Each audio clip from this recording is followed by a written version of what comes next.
Dinosaurs controlled the Earth millions of years ago, as you already know. But no camera ever caught them. No snapshot of a living T-Rex. No fossilized moments trapped in time. Because when they wandered the Earth, humans did not yet exist.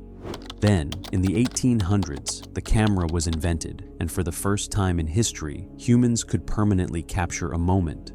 Each flash and click became a time capsule, a way to see a species' final heartbeat before quiet took its place. You're about to see 7 eerie reminders of that quiet. Real photographs, the final images ever captured of species that once lived, breathed, and roamed this Earth with us. Each photograph represents more than just history. It's a ghost in pixels, a final whisper from the wilderness. Let's take a deep breath and enjoy this trip back in time. Number 7, the passenger pigeon. Imagine gazing up at the sky and witnessing it darken due to wings rather than clouds. In the past, flocks of passenger pigeons spread for miles across the skies of North America. With wings pounding like thunder, a single flock might take hours to fly overhead. They numbered in the billions. There were so many that the first settlers believed they would never run out, but their abundance became a curse. Hunters began murdering them for meat, firing aimlessly into the skies. Others recorded them for amusement, laughing as thousands fell. Deforestation destroyed their homes. Disease spread across the crowded colonies. Human greed took care of the rest.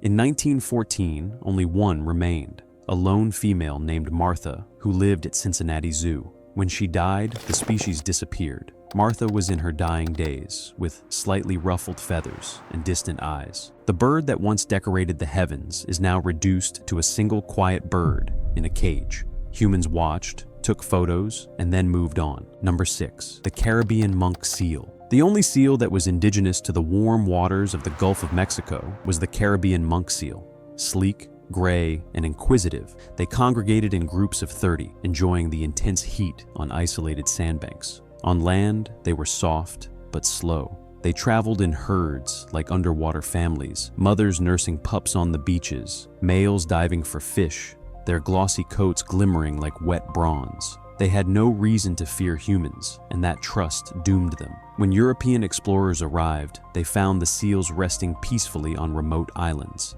The animals didn't flee, curious. They came over, only to be clubbed, harpooned, and killed. The explorers clubbed them to death for meat, oil, and amusement. One haunting photograph depicts 4 of them behind glass at the New York Aquarium, unaware that they were already the last of their kind. By 1952, the final verified sighting was from Colombia's coast, with a few black forms sliding beneath the waters, then nothing. Decades later, divers continue to report weird shadows in deep Caribbean seas, with smooth forms flowing like ghosts across the blue. Scientists dismiss it, but the sea hides secrets. Number 5, the golden toad.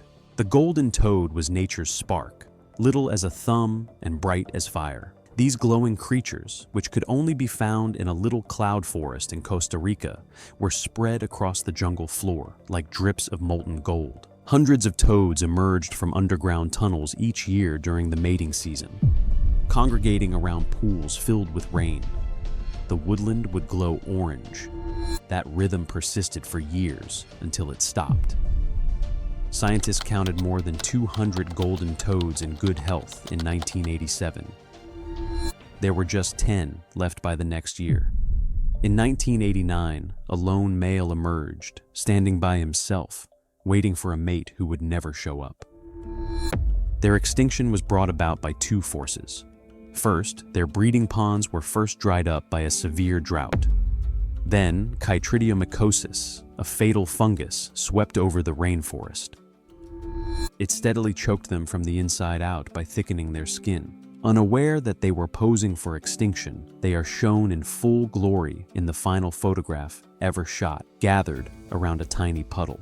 Researchers continue to search the Monteverde forest today, following periods of intense precipitation. They occasionally hear faint croaks in the mist, echoes and memories of a color that the Earth has lost. Number 4, the Carolina parakeet. Once the only native parrot in the United States, the Carolina parakeet is a flash of emerald green and sunny golden. From Florida to the Great Lakes, they swarmed the southeast skies in boisterous, happy swarms. They were more than just lovely. Because they consumed toxic cocklebur seeds, they were lethal to predators. However, humans didn't care much about beauty or danger. Feathered hats were fashionable throughout the 1800s. Thousands were killed by hunters for the millinery trade. Once emblems of liberty, their feathers turned into ostentatious decorations. Calling them crop pests, farmers shot the remainder. The most peculiar thing is how quickly they disappeared. They were still building nests and rearing young in 1896. By 1904, it had vanished. In less than 10 years, millions were eliminated. Martha, the last passenger pigeon, and the final bird, Incas, shared a cage at the Cincinnati Zoo. In 1918, Incas passed away. The final image of him is eerie, a brilliant, proud parrot imprisoned by iron bars, his eyes averted from the camera, perhaps unwilling to confront what humanity had done. Number 3, the quagga. The quagga appeared to be a cross between a zebra and a horse. It had dark zebra stripes on its head and neck, while the rest of its coat was smooth and brown. Its white legs gave the appearance that it had been dipped in snow. They lived in South Africa's arid plains, feeding in herds with wildebeests. Peaceful, careful, and astonishingly beautiful, but doomed by ignorance. When settlers arrived, they mistook them for ordinary zebras and pursued them mercilessly. By 1878, just one remained in captivity, a female in Amsterdam Zoo. In 1883, she passed away. Unaware of her importance, the zoo employees merely sent a request for another quagga. However, none remained. Unaware that she was the last one, she stands motionless behind iron bars in the final picture, her coat gleaming in gentle light. By deliberately breeding plain zebras with quagga DNA, scientists in South Africa are currently attempting to resurrect the quagga. The quagga in that faded photo will never come back, but the spirit may one day walk again. Number 2, the Barbary Lion. The Barbary lion once ruled North Africa's Atlas Mountains, a mythical creature of force and grandeur. Male lions were taller and heavier than modern lions, with dark, flowing manes that reached their stomachs. Their golden eyes shone against thick winter jackets. These lions did not simply wander, they dominated. For thousands of years, they were depicted in carvings, stories, and royal symbols. They were seized by Roman emperors to fight as gladiators. Kings hunted them to demonstrate bravery. Every story of conquering appeared to finish with the same symbol, the slain Barbary lion. By the 1900s, only a few remained, hidden deep in the Moroccan countryside. Then came one final photograph. In 1942, French military pilot Marcelin Flood was flying over the Atlas Mountains when he noticed a big lion wandering through the snow. He hastily took a photo before it fled into the foliage. That shot, hazy, grainy, and majestic, became the lion's last portrait. But there is a twist. Decades later, DNA testing indicated that the Barbary lion's bloodline had not disappeared totally. Their ancestors can still be found in India's Asiatic lions, albeit faintly. Number 1, the Thylacine. It was not a tiger, nor was it a wolf. The Thylacine, sometimes known as the Tasmanian tiger, was a carnivorous marsupial with a dog's head, a kangaroo pouch, and stripes down its back that resembled claw marks left by evolution. It was once common throughout Australia, but it disappeared from the mainland around 3,000 years ago after being outcompeted by dingoes. In Tasmania, however, it survived, persecuted by settlers who blamed it for killing sheep. From 1888 until 1909, the government provided bounties of £1 for each adult and half for each pup. More than 2,000 of these creatures were killed. There were very few left by the 1920s, and then just one. Known as Benjamin, she was the last known Thylacine. She was a resident of Hobart Zoo, where she paced behind wire gates while cameras recorded her. Her tail is rigid, and her stripes are fading in the sunlight as she looks over her shoulder in the final image, which was taken in 1933.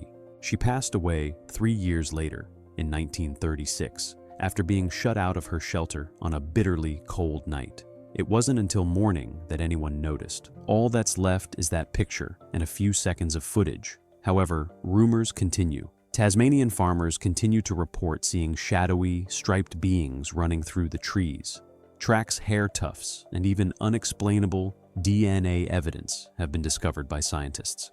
Every one of these photographs depicts a heartbeat before silence, a moment when life was on the verge of extinction. A bird, a seal, a toad, a lion, and a tiger that was not a tiger. Each photograph reminds us how delicate life is and how quickly beauty may go when we stop paying attention. So, the next time you see a unique creature, think about Martha, Incas, Benjamin, and everyone else whose last moments were frozen in time.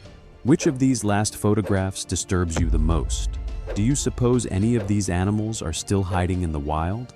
Your ideas may unlock the unknown. Comment, like, and subscribe to uncover the next mystery.